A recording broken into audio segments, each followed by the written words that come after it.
छात्रों सुप्रभात। आज हम सब काव्यखंड के अंतर्गत कविता के बहाने इस पाठ को पढ़ेंगे, लेकिन इसके पहले की कविता को पढ़ें हम कविता के कवि कुंवर नारायण के जीवन से जुड़े कुछ तथ्यों को जान लेते हैं।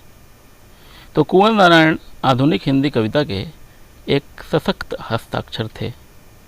इनका जन्म 19 सितंबर सन 1927 को फैजाबाद उत्तर प्रदेश में हुआ था।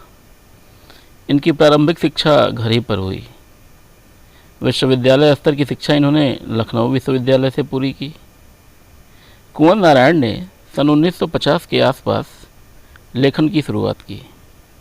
इन्होंने चिंतनपरक लेख, कहानियाँ, सिनेमा और अन्य कलाओं पर समीक्षाएं भी लिखीं।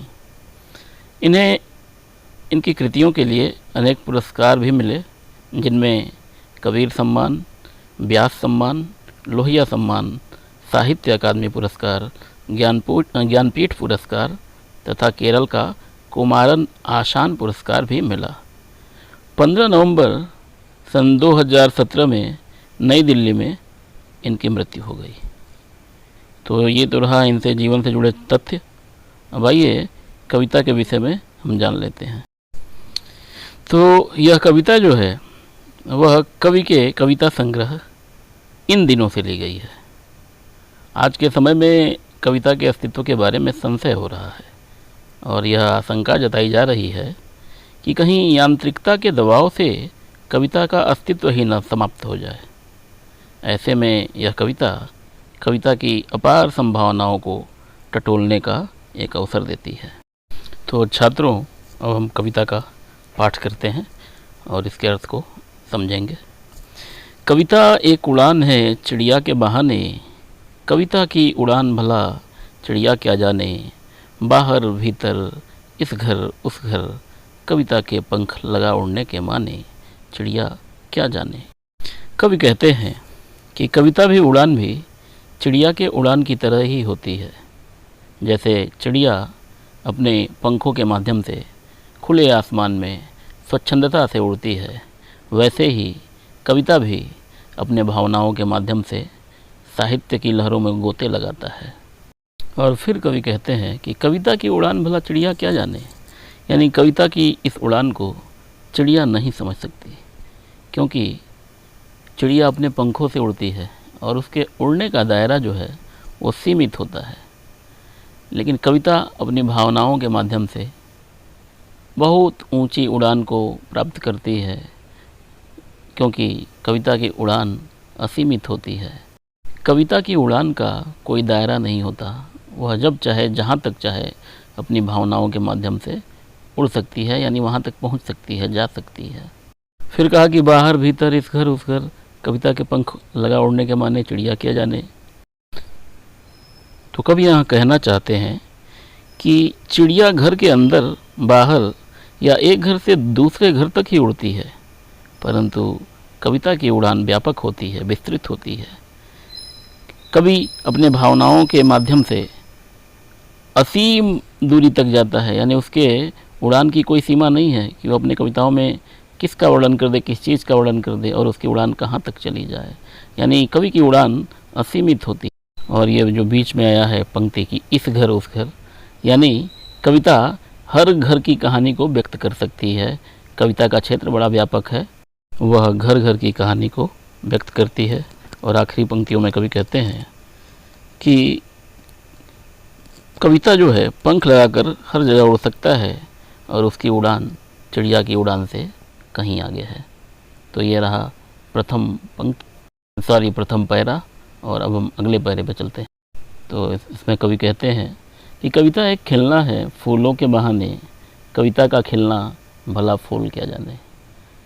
कवि कह रहे हैं कि जिस प्रकार फूल खिलता है, उसी प्रकार कविता भी अपने भावनाओं के माध्यम से खिलती है। लेकिन कविता का खिलना फूल की समझ में नहीं आ सकता, क्योंकि फूल का खिलना एक दायरे में बंधा हुआ है, एक दायरे में सीमित है। वह सुबह खिलेगा और शाम तक मुरझा जाएगा। लेकिन कविता जब एक बार खिल जाती है तो वो अनंत काल तक खिली ही रहती है, वह कभी मुरझाती नहीं है। फूल तो कुछ समय के लिए खिलते हैं, खुशबू फैलाते हैं और फिर मुरझा जाते हैं, यही उनकी परिणति है। फूल जो है घर के अंदर बाहर या इस घर से उस घर में अपनी सुगंध फैलाते हैं, परंतु शीघ्र ही नष्ट हो जाते हैं। इन कविता जब एक बार खिल जाती है तो वह बिना मुरझाए लंबे समय तक खुशबू देती रहती है, लोगों के हृदय को महकाती रहती है। और अंततः कवि कहते हैं कि बिना मुरझाए महकने के माने फूल क्या जाने, यानी बिना मुरझाए लगातार खुशबू देते रहना, इस बात को फूल नहीं समझ सकता। वह कविता के लगातार सुगंधित लोगों को करते रहने, कविता के माध्यम से, यानी वो अपने भाव के माध्यम से लोगों को लगातार प्रसन्न रखता है, इस बात को फूल नहीं समझ सकता। और छात्रों, आखिरी पैरा है कि कविता एक खेल है बच्चों के बहाने, बाहर भीतर यह घर वह घर, सब घर एक कर देने के माने, बच्चा ही जाने। कवि ने यहाँ कविता की तुलना बच्चों के खेल से की है।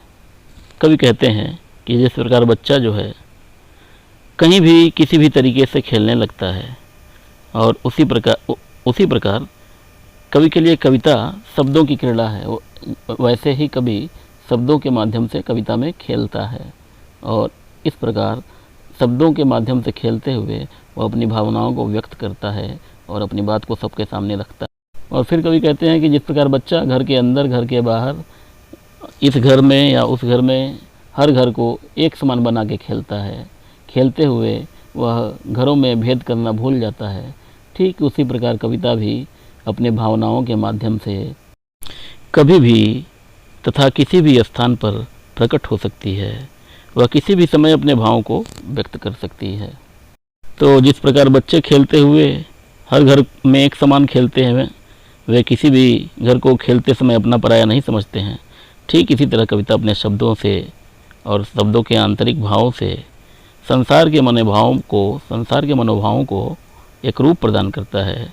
और कविता के माध्यम से कवि बच्चों की तरह बेपरवाह होता हुआ अपनी बात को रखता है। और जिस प्रकार खेलते समय बच्चों पर कोई बंधन लागू नहीं होता, ठीक उसी प्रकार कविता पर भी कोई बंधन लागू नहीं होता। तो छात्रों, आशा है कविता का भाव आपको समझ में आया होगा। मिलते हैं अगले वीडियो में। धन्यवाद।